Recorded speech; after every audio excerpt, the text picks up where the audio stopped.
It's Cinco de Mayo. Is it? Yeah, it's May 5th. Okay. That's exciting.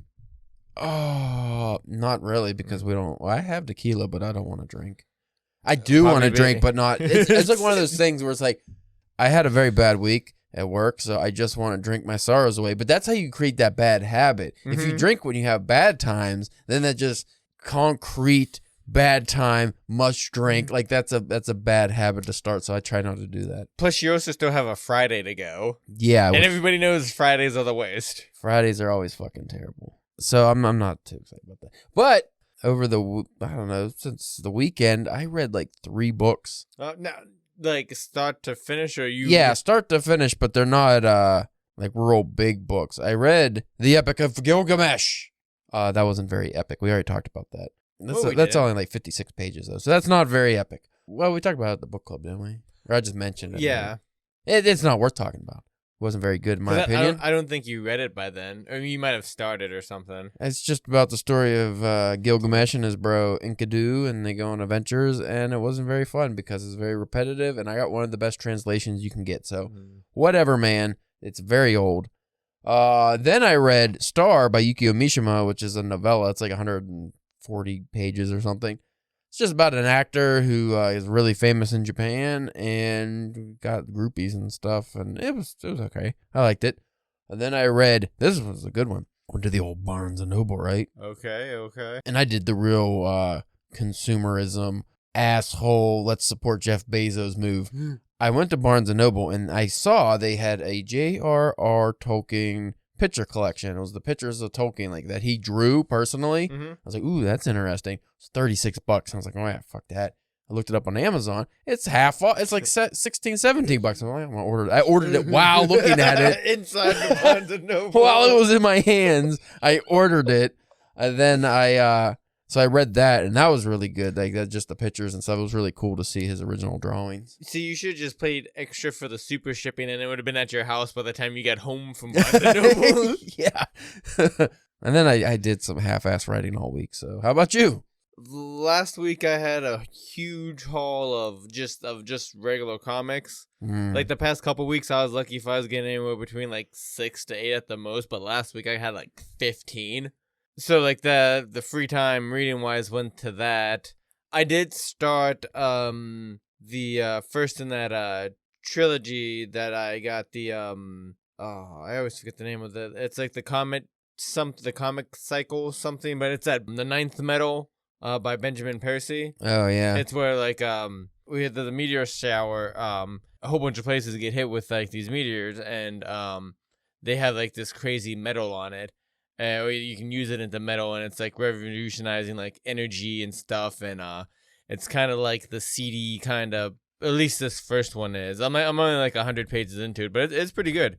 Huh. Well, that's good. It was nice to because like a lot of the sci-fi I've been reading outside of, like my comics have been like older. You know, like I just got done doing a whole bunch of H.G. Wells and stuff like that. So to read like a newer science fiction book, like, you know, like harder kind of sci-fi was kind of interesting. And like I said, I'm enjoying it pretty well. During the weekend, the past couple weekends, I've been able to get a decent amount of writing done.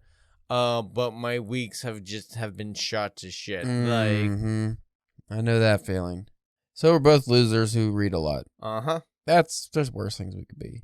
We should just make a hard pivot to like drunken reading. Drunken reading. Yeah. That's all we talk about. Podcasts and drunken websites reading. and. That'd be interesting. It's probably already a TikTok or something account like. But don't worry, Spencer. We have a very cheerful, upbeat topic for you today. So you'll feel a lot better after this brief intro music. Wow.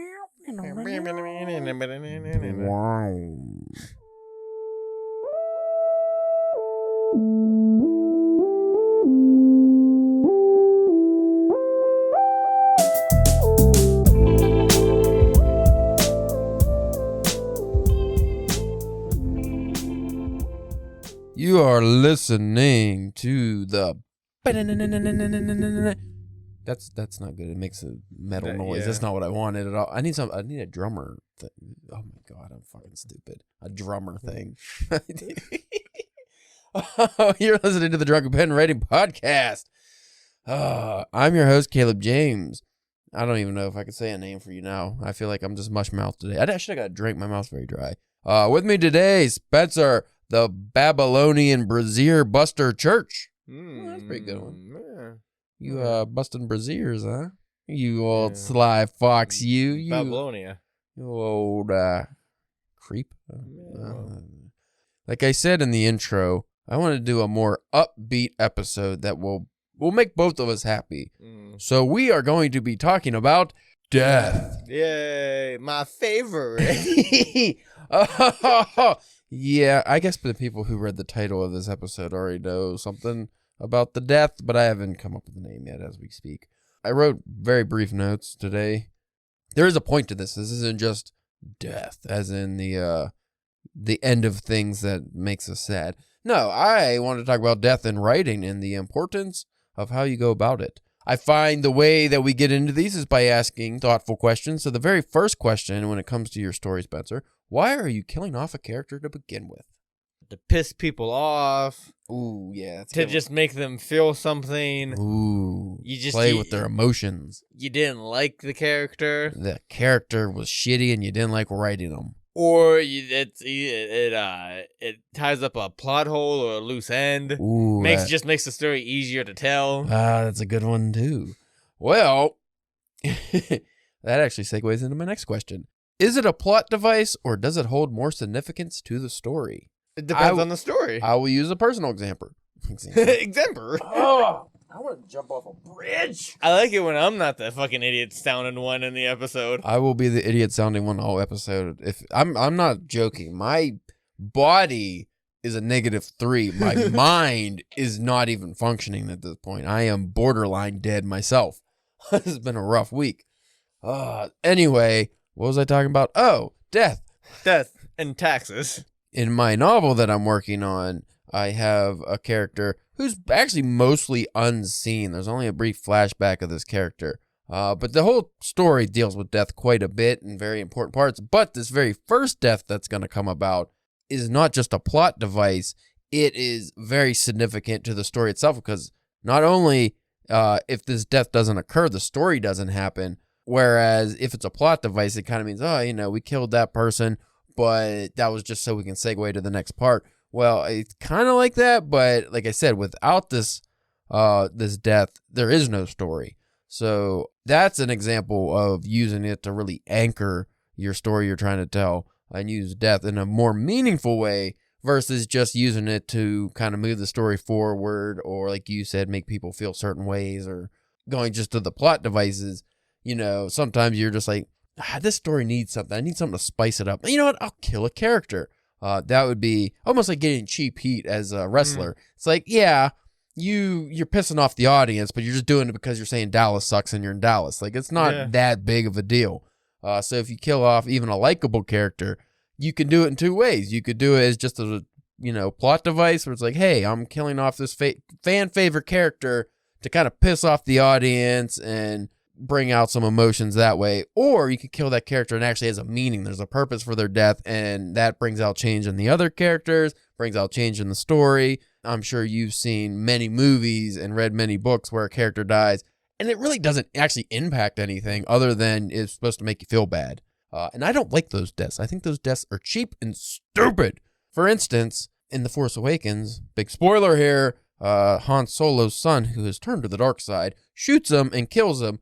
That's a death that's kind of purposeful because I can't remember how that fucking movie ends, but that's an emotional development for the character, and it's almost like Han Solo had to give him permission to kill him. Well, and also too, that was also a very much also a gimmick because like Han Solo did not want to do any more Star Wars movies. So this is how you get him out of doing, this is how you get, Solo out of them. But yes, they were able to do it in a way. Yeah, to make it more meaningful, but they could easily, do what they do in some characters and kind of kill them off screen, and then it's really not that meaningful. Or what they love to do in horror movies is they'll just kill one of the characters. It's a horror movie, you gotta kill the characters, but they'll do it in a way it's just like, I like that character, and they just chopped his head off, and then the story just goes on Scooby-Doo style, or the rest of the remaining, possibly future victims just go about the story, and it doesn't really have an impact. I personally think most deaths should have some kind of significance, because somebody dies in your real life, it's usually going to have an impact on you. It's very rare that somebody that you're close to dies and you're just like, yeah, well, that's life. Maybe if they're really old or something. See, I think the good way to use it is like with your scenario with the serial killer, it's like how you said, like that could be very non-significant if they just keep on going. But I think a way you could maybe make that work though is like because they don't have time to mourn. They're trying to survive themselves. Well, a lot of horror movies and novels even tend to do that. Like they're just like, oh, they're still in the situation. You got to get out of the situation first. But Nightmare on Elm Street's a good example because that's an extended story. So one of the characters gets murdered and then it stretches out and then you kind of see how the other, like when the kids are in school and stuff, how they feel, oh my God, did you hear? Like she died and we think her boyfriend killed her. And then it kind of brings some mystery and suspense to the story, even though the audience knows who the killer is. The characters don't. And I think like a good book to bring up while we're talking about this is the Life for Sale.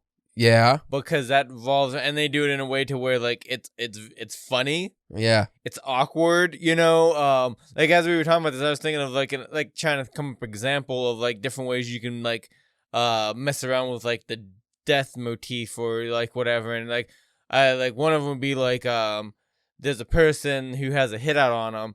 So they're constantly just dodging bullets and maybe like people around them are killing them, or they got people to kill the assassins that are going, like, you know what I mean? Right. So therefore you got like, you're messing around with death that way, and it might not be as meaningful, but it's almost kind of like the cannon fodder kind of, you know?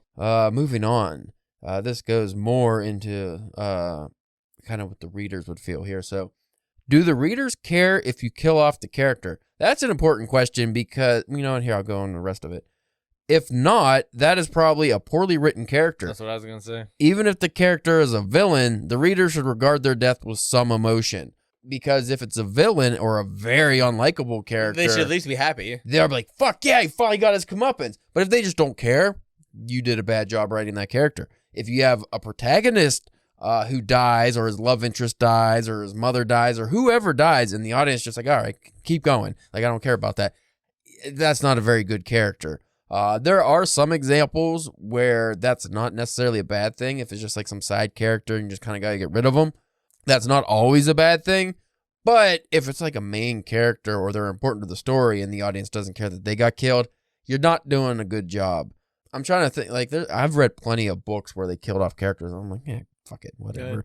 And then it's just one less guy I have to remember. But usually those are not, either they're an ensemble cast that's way too big. You see that in a lot of sci-fi and fantasy novels where it's like, oh, they have way too many characters. They have to kill them off. If you have basically talking about like Game of Thrones, basically. Yeah, you have so many characters, then that's another thing I guess we could bring up. If you have too many characters and you start killing them off, it almost just makes it easier to read for the audience. So they're just not, it's not that they might, like, you know, they're not necessarily uninvested in the characters. It's just like, come on, there's too many. You can't follow all these fucking weird names. Just get rid of some of them.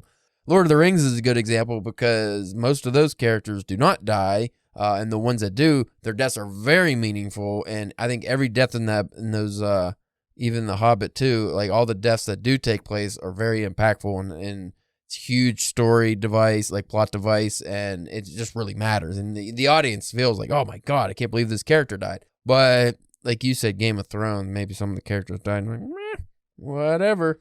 I think it had to be, especially like reading it. Because, you know, when you're watching the show, whatever, you have, like, that actor or the person, you know, you're watching it. So, like, I'm sure there had to be times when people died in that book and people were like, who? Yeah. Who was this again? Like. Well, we did now, boy. Thaddeus? Who's that? Thaddeus. House of Anal Cavities. Who is that guy? House of Slang and Wang. Yeah, that's just kind of, that goes along with, like, the cheap deaths versus the powerful deaths. And the cheap deaths, one are just like, you know, guy gets stabbed and just dies very undramatically and you're just like, okay. But the worst ones, which even movies, anything, the off-screen death. Most of those are garbage. I don't know if I've ever had a situation where I come across an off-screen death that I just was like, oh, come on. Like, you want to see the death or you want to be involved in the death. It's just, I don't know. It's one of those things where it's like, you can probably get away with killing a character off screen. Like a lot of sci-fi books and stuff will do that. Oh, the airlock blew and this character died, but we didn't see it. Like it's just fucking exposition.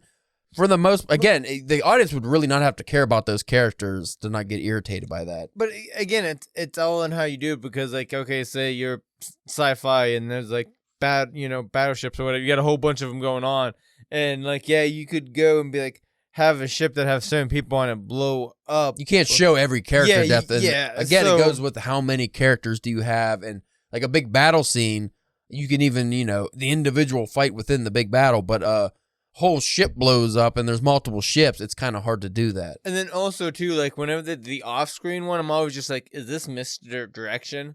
Yeah, like what I they're mean? not really dead. Yeah, it's like it's kind of like one of the long-running jokes in comics is like, oh, whenever somebody dies, it's like, did you see a body? No, he's not dead. Well, I did see a body, still not dead. Did his eye open in the last frame? Yeah.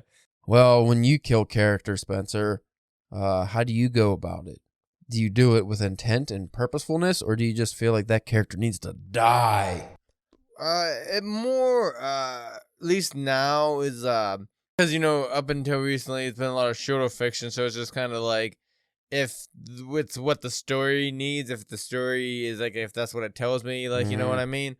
Like this Cone story that I'm working on has a decent amount of death in it, but it's more of, like, I was kind of saying earlier, like, kind of cannon fodder people. Like, yeah. It's a lot of people you don't like really know. Like, they're like in a big group setting where there's a lot of people, so like there's groups of people getting killed, but like you don't know, it's like you don't know those people, so it's not necessarily. Well, it's like real life. You see death on the news every day, but usually it doesn't have any effect on you at all because you don't know those people. They're in faraway lands. You never heard of them. You can't pronounce them.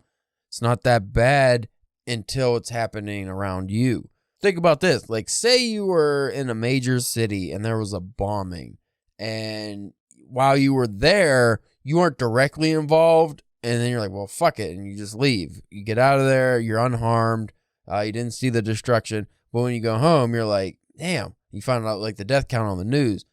It'll be very conflicting how you feel, because on one hand, shit, I was just there, could have been me. Right. On the other hand, you don't know any of those people, you didn't see the damage, you didn't see any of it, so you're very detached from the things. Like, we all dealt with that with 9/11. We were very detached from the scenario, and you felt awful about what happened. But at the same time, it's completely different if you're there, or if you witness it in person. So, or if you knew or had any relatives like living in the area at the time, or if you had nobody that lived around there, like if you're just kind of like in the middle of the country somewhere and you don't know anybody from New York, you never been there, you're like, oh man, this is terrible. But like it's completely different if there were people there that you knew about. Your cousin was in one of the towers, or just even just like they're in New York where this is happening. Yeah. Who knows what else the fuck is going on? Well, when you like as a writer, your job is to have be able to implement those feelings into your work, so the audience feels like they're a part of this. So when they see a death, it feels meaningful to them, as if it was happening to them or they were involved in it.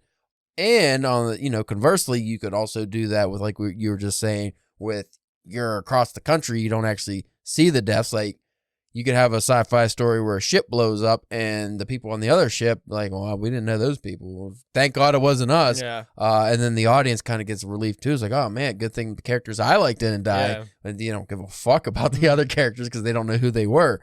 There's a lot of things you could play with like that, but the main thing I've been focusing on is just making death impactful and very important to the story, versus where a lot of stuff I've written, like when I do the sword and sorcery stuff, you're a lot of head cleaving and you don't give a fuck about the people you're killing. Like most of until like one of the main characters dies, the readers they want to see you cleave people in the head. But it depends on the story you're telling too. If it's a horror story and the killers, the killer got to kill people. They got to kill important people, or else why the fuck are you reading this? You want to see that. But if it's, a romance novel or something, a romantic drama, one of the characters gets killed, you're like, oh shit, like I didn't want that to happen. Like, you have to just be able to know what your genre is and how you can play with those in a way What yours? You're a fucking manipulator, man. Mm-hmm. You got to manipulate, like Amber Turd. You got to manipulate how people feel about certain things, you know? Yeah. I just want to say Amber Turd. It makes me happy because I don't like that fucking lady. I'll be as polite as I can. That damn lady. She's not a lady. Ladies don't poop in people's beds. Bringing this, talking about death. If we need to fill up a little bit of time, I have like another like kind of side topic that kind of slides in with death. It's like kind of adjacent to death. Shoot. Sadness. But because like, okay, so I was at my friend's house a couple weeks ago for her daughters.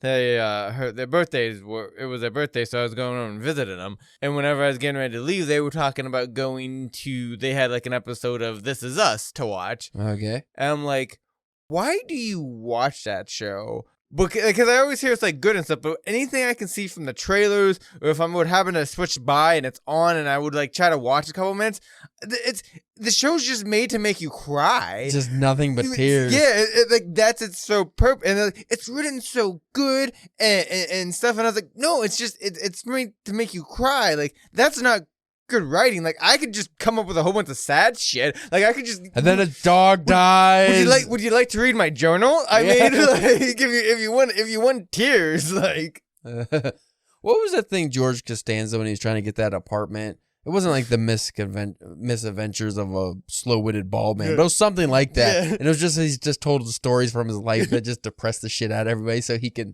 win. Like it'd be like a Vietnam vet who was like in like prison camp or something.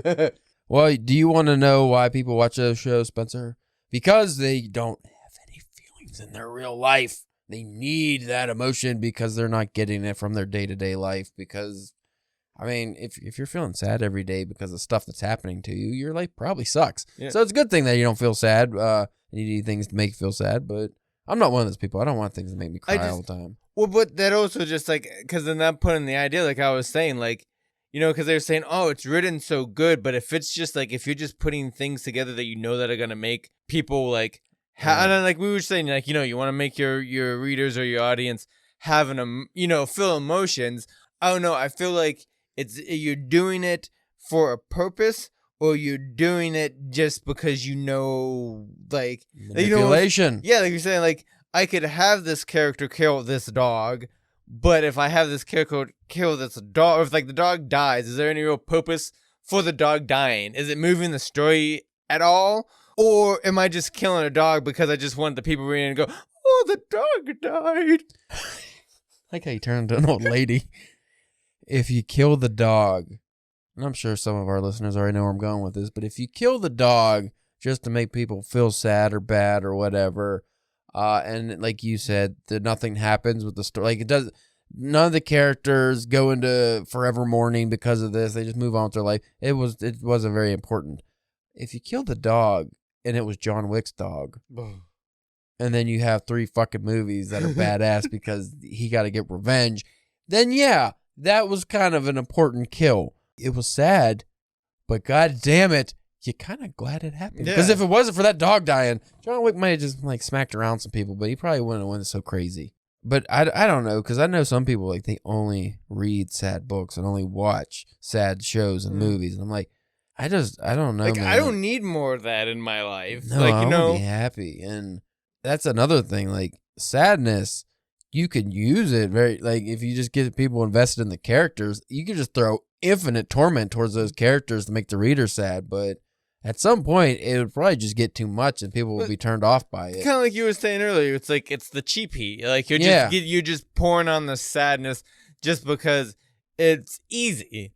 Maybe, and then it's also just it could just be you're gonna get yelled at, but it might just be like a woman's thing. Like, oh no. No, Spencer. There's guys that like that stuff, probably. I don't know. Maybe the new kids do. When we were true. When we were growing up, in every generation before us, it was you're not supposed to cry if you're a man. But now they're maybe changing that. I don't know. I feel like, what do they call it? Toxic masculinity. It's like you get your arm chopped off. You're not allowed to cry. Nope. To cry, you're a bitch. So I just bottle up my emotions and it turns into rage. Yeah. Nice, healthy aggressiveness. I need that nice healthy aggression. I need to be able to punch through a wall at any given moment. Yeah, you never know when you have to like flip over a car that you can just take up like 10 years of work anger to.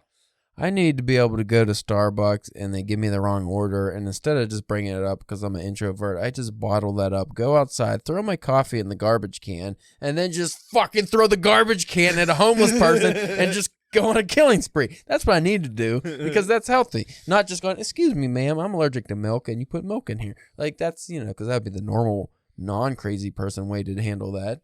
So a lot of people, they handle that by throwing the drink in the barista's face. I'm not that person because I don't want to be. That's the weird thing is when you don't want to be an asshole, so you'd rather just hurt yourself, cause your own harm. That is nothing. You should have just drank the milk and died. Throat swelling up, but fuck it. I told you no milk. See, but my luck, they just put just enough milk to make me break out in a rash and go itchy. Because that's happened before, and I'm just like, oh, great, my throat and lips swelled up, and I'm itchy, but I'm not dead. Wonderful. You ever wonder what you're doing on this planet? What your purpose in life is? Or are you just fucking on a giant, fiery, stupid bullshit rock flying through space? Flying through space. Yeah. Well, it's not necessarily fiery yet, but I have a feeling it's going to get there. Yeah. It's getting hot. It's getting hot out there. If you think about, like, if you have a perfect purpose, everybody has a purpose. And I don't think everybody can have a purpose. Just like not everyone deserves a job. That's just the fact. People don't like to hear that, but there's legitimate stupid people that should not have a job. They should not have any function in society. They should be very fucked up, not be alive. Because think of like most population of low IQ prisoners. Like before we go any further, we're not talking about anybody with any mental or any disabilities. We're talking about full-fledged people that are just dumb. I'm just talking about those fucking people that usually end up in prison and keep going back to prison, not because of their environment or their upbringing, just because whatever predisposes them to be stupid and violent, it just carried over into their adulthood. And because I've known kids who, from a very young age, and seemingly come from loving families, are just assholes. Yeah. And then they just grow up to be assholes, and they're unproductive assholes, and they're not talented in anything. Because that's another thing. People like to say, oh, everyone has a talent. Everyone's good at something. I've known people who are not good at anything. And it's not for a lack of trying. They just do not have the ability to be good, not athletic, not very smart, can't draw, can't write, doesn't have an artistic ability. And that would suck to be that person. Then you want to say, well, what's... No, I mean, I guess, okay, because like say if you are more office or businessman, like you wouldn't, like how many of those people do you think have artistic like aspirations? Or I'm sure there's few that'd be like, I'm doing this for the money, but I would really like to write novels or whatever. But there's some people that's all they could do. That's what they want to do. That's what they can do. That's what they're good at. That's their talent. Like, you know what I mean? But then you have to think like, well, is it a useful purpose? That's another debate, Is it useful for them or is it useful for the greater society? Whole? And because those are. I don't know. We're really going into the weeds with this. Sometimes I like the end of our podcast chats. You just want to go into it and talk about how we hate everything in this society. Yeah, that's just abysmal. But think about, I don't know, it brings me back because I just edited one of the IRCs where we covered the Mr. Squishy story and the Oblivion stories. And that was just all about analytics and just information overload. And it's people's jobs to just fucking deal with useless numbers that have nothing to do with anything and are not important and won't be used. But that's their job, is they just create these fucking stupid focus groups and just have people test things and then fudge numbers to make it look like they liked it. And it's unimportant to anything. And you see that a lot in advertising. Do you think like ad execs are really purposeful people? Especially now. Yeah. With like the internet and social media and stuff, you don't need advertisement people. Like, you know what I mean? It's just advertisements just piss you off. Yeah. I don't know. I don't want to shit on anybody's career. We probably got a bunch of advertisers that listen to us, huh? Yeah. No, I'm just saying now, like that has to be one of those jobs that are slowly. You have to be really creative to make a good advertisement in this day and age. There's probably like where before where like there was multiple, like probably smaller, like there's probably now only like a couple huge ones. Once you get the hold of like putting ads on Facebook or whatever. Like, you know what I mean? That's like all you got left to do, really. I think what we're saying is there are too many people and too little uses for everybody. Because even if, say, everyone was talented, everyone was a great writer, everyone was athletic, everyone was artistic, well, then we'd be in the exact same boat as, like, not everybody can succeed. Yeah. Because it's a limited supply here of people who are readers and people who watch movies. Yeah. And if you have everybody making the art and nobody to buy the art, it's... If everyone's beautiful, then it's the ugly person who stands out, you know? So... that's what we talk about with the sports. Like, what's the point of having any championship game like like the NBA Finals, like having like, you know, like these 10 or 15 people or 30 with both teams out on the court playing if you don't have a crowd full of people and millions of people at home watching? Yeah, if everyone in the audience can do what the guys on the court nobody wants to watch it. Nobody would watch it because it's not amazing. So, and that goes with everything. Like, we talk about like how shitty low tier jobs are and stuff, but they're still, you know, cashiers and things like that. They're necessary, yeah. Well, we've seen during the pandemic how necessary they were essential. So you can't really say if somebody just becomes a cashier, oh, they're a failure, you know, because that's still a needed job. But if you live in a world where everyone decides they're going to be a cashier, then it's kind of like not everybody could do that because now there's just not enough cashier jobs. So it almost becomes pointless.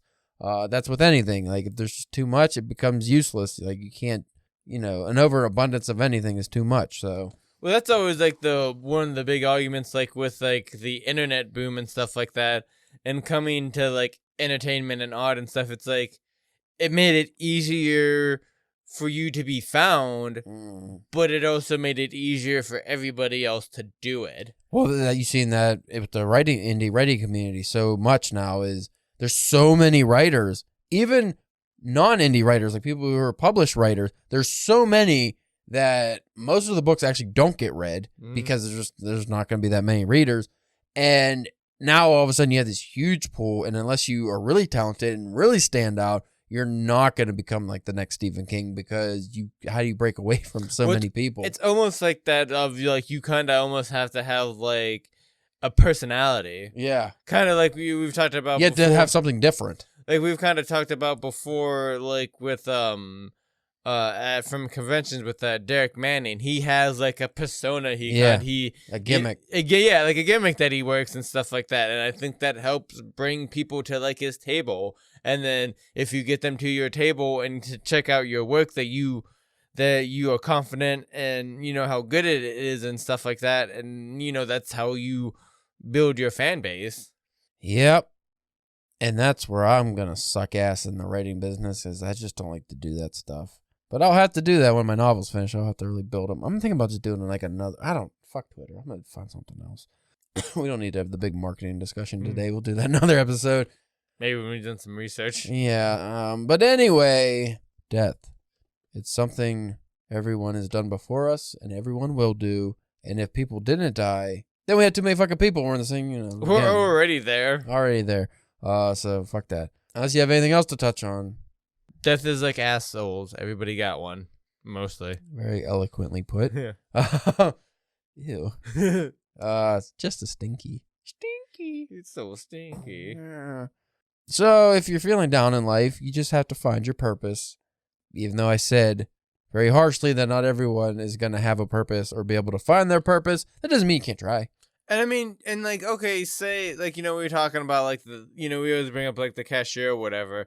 And just because you are doing that job doesn't mean you are lesser than or you're not your purpose. And, like, and I mean, I feel like sometimes, because I know even, like, there for, like, a longest time, like I know, like, all through, like, high school and, like, and stuff like that, like, I had no idea what I wanted to do. Like, I mean, I really, even until, like even this, it wasn't even like, oh, I wanted to be a writer. You know, we talked about how before you kind of roped me into doing it and stuff like that. You know what I mean? So sometimes you just, like, I don't know. Like sometimes people just don't have, like, some people just take work. Like, you know what I mean? Some people, that's what they like to do. They go to work. They put their time in. They come home to their family or who are their pets or whatever. Well, when I talk about people finding their purpose, I'm thinking more grand ideas. Like, you know, not everybody could be a great writer. Not everybody could be a cinematographer. Like, That's the things we really think about. But when it comes to just your day-to-day purpose, even if you work at, say, a shoe store, and it's not a glamorous job, you don't get paid a lot of money, but if you go in there and you respect yourself and you have pride in your work, then that's respectable. And you can make people's days better doing that. Like, it's all about your attitude. People come in, it's how you treat them, and that's how you can be memorable. You could change somebody's life in any scenario, you know. Somebody could be having an awful day or having suicidal thoughts, and they just happen to go to the shoe store, and then they meet you, and you just brighten up their day just enough to keep them from going over the edge. Like, you wouldn't even know it, but you changed somebody's life maybe. So everybody could have, not just have a purpose, but everyone can provide a good service to society. That I can say for, 99% of the people on this earth can provide some kind of service to themselves and others. It's just your attitude, how you go about life. It's just the fact of the matter is there's so many people who don't want to. Mm-hmm. That's where I talk about, people not having a purpose and being shitty and useless. It's because their attitude, they just don't want to, and they're never going to. We all know people like that have given up before they even tried. That's the thing that always kills me is like people who just give up on life before they even tried. Everything's shit, even though they haven't tried to make it not shit.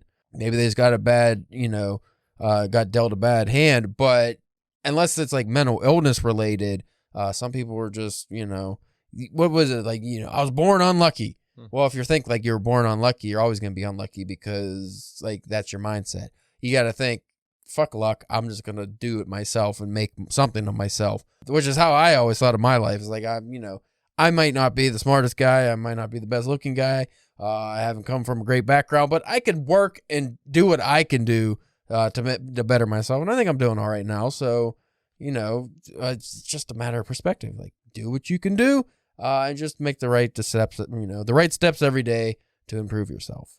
There, I think we ended on a more positive note than death and everything sucks. Not death and buttholes? Death and buttholes was good. We can end on death and buttholes. If you have a butthole, it could be very dark and abyss-like. And that's kind of what death might be. We don't know, but if you die, you might just go into a black abyss. Same thing. When you die, you go into a butthole. That's what I'm saying.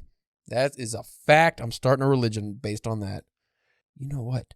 Can we do like an L. Ron Hubbard and create books that people really feel are real life and then make a religion out of it? Yes, I would love to do that. Yes. Speaking of L. Ron Hubbard, space music out.